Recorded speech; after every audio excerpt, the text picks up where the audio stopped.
Itong mga nakaraang linggo ay sunod-sunod ang mga lindol na tumama sa ating bansa mula sa Cebu, Baguio, Surigao, Davao, Zambales, Metro Manila. Napakarami ang pinsalang natamo ng ating mga kababayan. Napakalaki ang naging damage dahil ang lindol, ang sinisira ay ang gusali, ang mga tahanan. Kaya't iba naman ang aming pagresponde. Dahil ang Pilipinas ay nasa Pacific Ring of Fire na tinatawag. Kung kaya't very prone tayo sa mga ganitong sakuna at kalamidad. Lindol man o pagsasabog ng bulkan, kailangan natin lalo pang paigtingin ang ating disaster preparedness and response. Ito ang ilan ng mga paalala na maaring magligtas sa atin at sa ating pamilya sa oras ng mga ganitong pangyayari.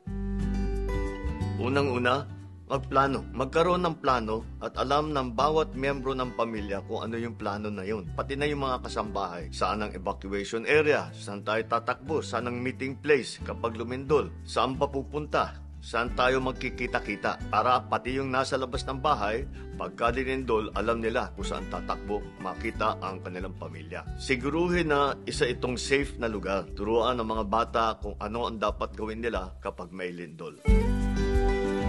Ang pangalawa, maghanda po kayo ng go bag. Ano nga ba yung go bag? Ano bang nasa loob ng go bag? Mga importanteng dokumento, papeles at pag-aari na hindi talaga natin pwedeng maiwan.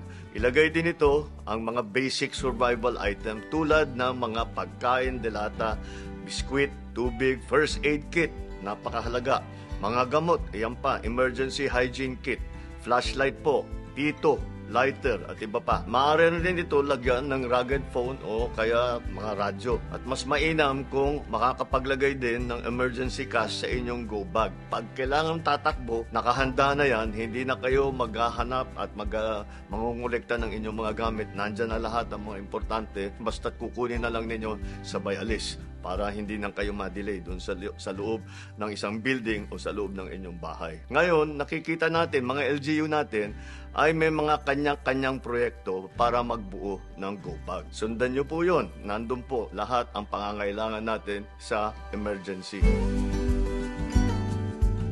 Isa pang mahalaga ay ang tamang impormasyon. Importante na may tamang impormasyon kayo sa mga ganitong panahon. Alamin ninyo ang abiso ng LGU. Makinig sa ating mga otoridad, barangay official, munisipyo, Coast Guard, police, first responders at iba pa. Alam din ng mga importanteng numero na kailangan ninyong malaman. Emergency numbers kung saan pwede sumaklolo. Ipaskil ninyo ito sa inyong bahay, sa kwarto man o sa refrigerator, kung saan man. At syempre, makinig sa balita, radyo, TV o social media. Meron lang akong pag-iingat. Pag-ingatan ninyo yung fake news. Noong nangyari sa Davao at saka sa Cebu, meron mga dumating na fake news, naniwala ang mga kawawang biktima at sila sa kakatakbo, sa kakatago, sa kakapunta sa ibang lugar, marami pa rin nasaktan. Ang pakinggan lang po ninyo ay ang mga balita na nanggaling sa mga official website ng mga ahensya ng government, local government man o sa national government, sa police, sa billbox, sa Pag-asa.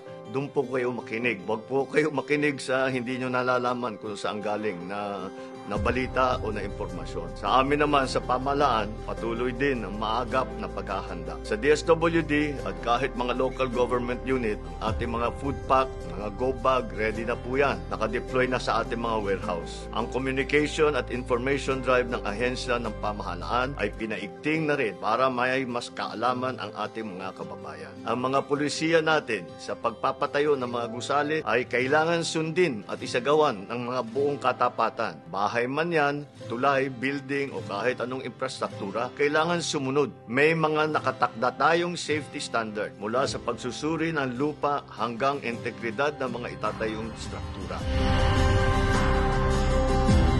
Ang kaligtasan ng bawat pamilyang Pilipino ang nakasalalay dito. Higit sa pagbangon o pagresponde, mas mahalaga ang maging handa. Likas sa ating bansa ang mga sakunang ito, kung kaya't kailangan ay likas rin sa atin ang mga paalalang aking nabanggit. Di lang tumutugon sa sakuna, natututo sa mga aral ng bawat sakuna. Mas marunong at mas maagap na ang bagong Pilipino. Mag-iingat po tayong lahat.